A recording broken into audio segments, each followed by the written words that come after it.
In the case of the implementation of the Chemical Weapons Convention, declarations and inspections represent important elements of the verification system. The architecture of the verification system for this regime is described by Richard Guthrie, who assesses the relevance of this form of verification in strengthening the Biological and Toxin Weapons Convention.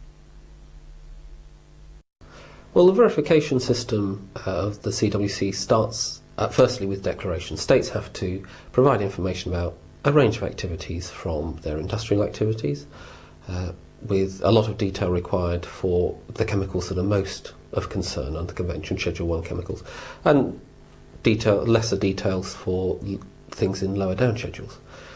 But that is just the start, because just like a company has to check quality control, these declarations have to be checked routinely so that the international organisation can be confident that what is declared is accurate. And this form of quality control also allows for helping to keep states rigorous. But the other effect is that it makes it much more difficult for a state to carry out prohibited activities in the guise of peaceful activities. And this is the real strength of routine inspection.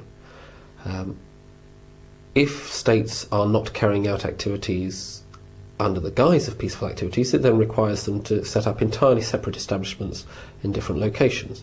And this is where the other aspect of inspection, the challenge inspection, is very useful, where you can go to a site that is not previously declared.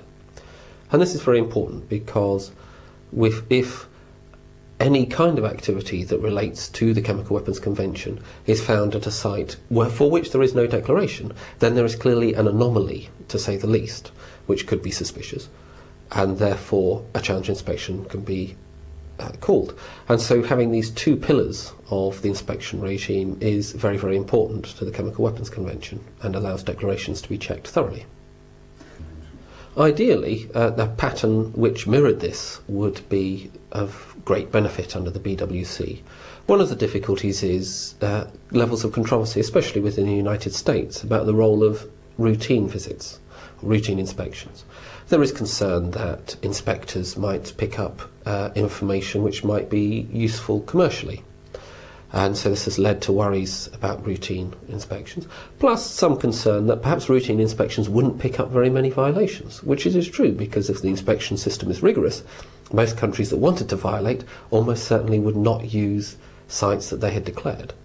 And so it's important to have a strong routine visit system, routine inspection system, because if that is not there, states don't have any reason not to misuse declared facilities to make materials or to do experiments which would be prohibited under the Biological Weapons Convention.